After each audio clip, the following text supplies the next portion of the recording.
प्रथम थेसलोनिकेय अध्याय 4।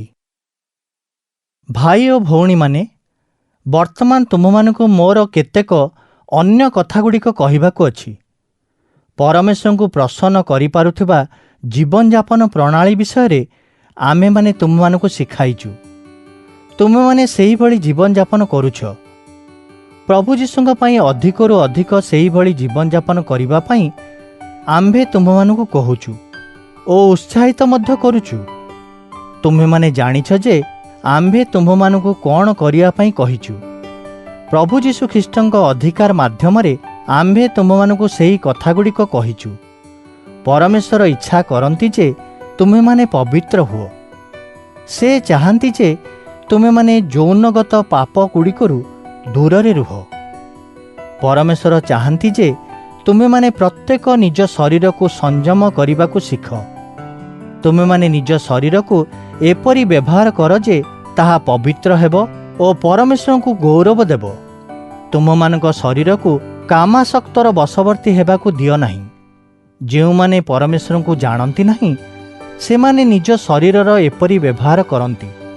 ख्रीष्टंक ठारे तुम मानक भाई विरुद्ध रे कौनसी मंद कार्य कर नहीं और यही विषय ताहांकु ठक नहीं। जो माने एभली काम करिवे से मानकु परमेश्वर दंड देवे। आम्भे ए विषय आगरु तुम्भमानकु कहिचु और सतर्क करिछु। परमेश्वर आम्भको पवित्र हेबा पई आह्वान करिसंती। आम्भे पापरे जीवन यापन करिया पई से चाहंती नहीं। अतएव जो लोक एही शिक्षा को अवमानना करे से परमेश्वर को अवमानना करे।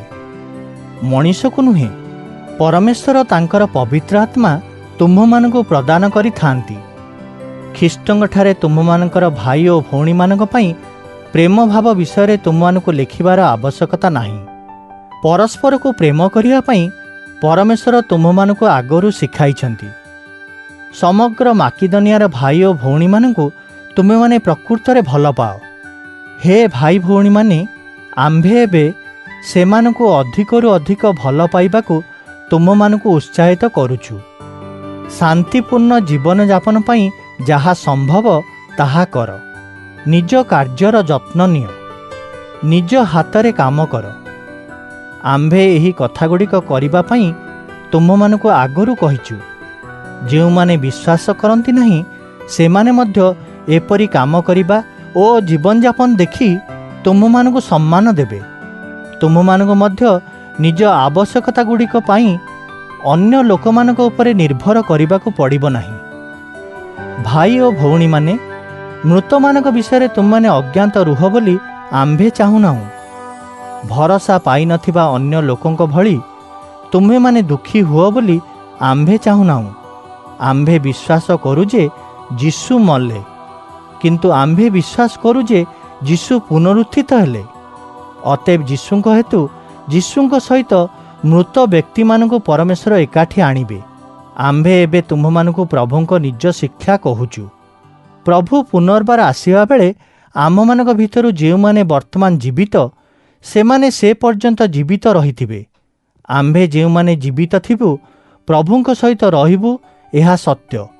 किंतु जे माने मरि जाइछंती से माने आम मानक पूर्वरु ताहांक उपस्थिति मध्यकु जिबे।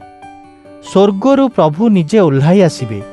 सेतेबेले उच्च स्वर रे एक आदेश हेबो। मुख्य स्वर्गदूतंक स्वर और परमेश्वरंक तुरीनाद माध्यम रे एही आदेश दिया हेबो। जो माने ख्रीष्टंक ठारे थाई मरिछंती से माने प्रथम रे पुनरुत्थित हेबे। तापरे से समय रे आम्भे जीवित थिबा लोके मृत लोकमानक सहित एकाठी रुंड हेबा। आम्भको मेघमाला भितर को निया जिवो और सेठारे वायुमंडल रे आम्भे प्रभुंकु साक्षात करिबु एवं आम्भे प्रभुंक सहित सबुदिन पाई रहिबु। अतएव एही सब कथा कही परस्पर को सांत्वना दियो।